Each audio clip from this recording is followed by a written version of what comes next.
भदेलाल बाबू, कृपया डीजे के सामने से हट जाए। साउंड चेक कर रहा है भदेलाल भाई, कृपया डीजे के सामने से हट जाए। नए डीजे बुला रहा है भदेलाल भाई, बेल भाई सोना वाला।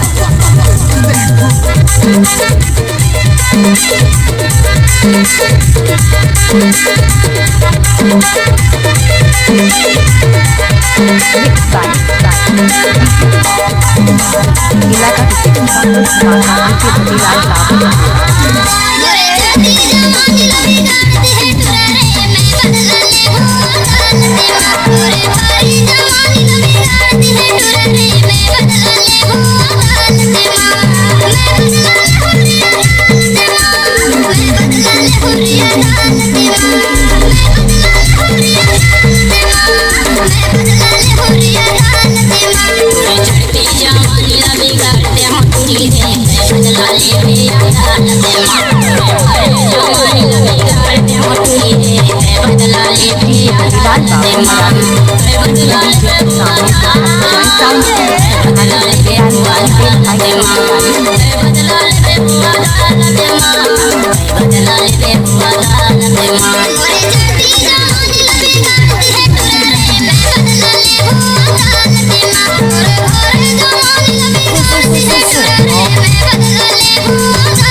भदेलाल बाबू मराठी।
ये गाना मिक्स किया गया है भदेलाल भाई का बेल भाई सोना वाले।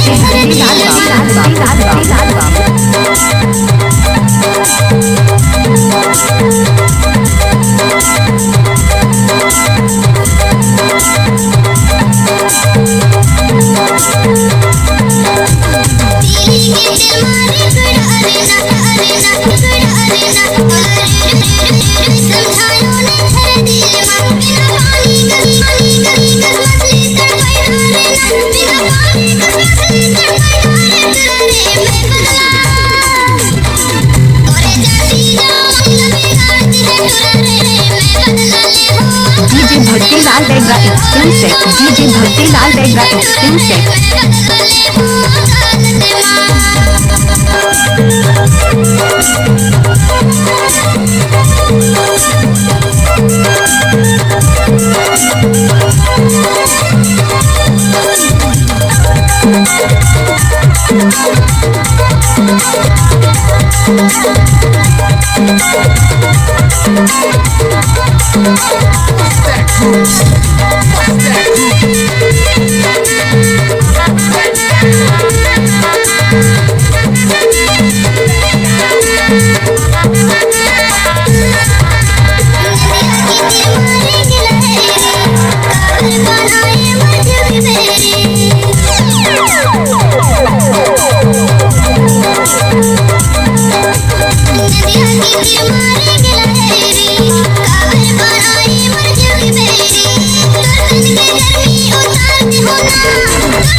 डीजे भक्ति लाल रहेगा एक्सक्लूसिव।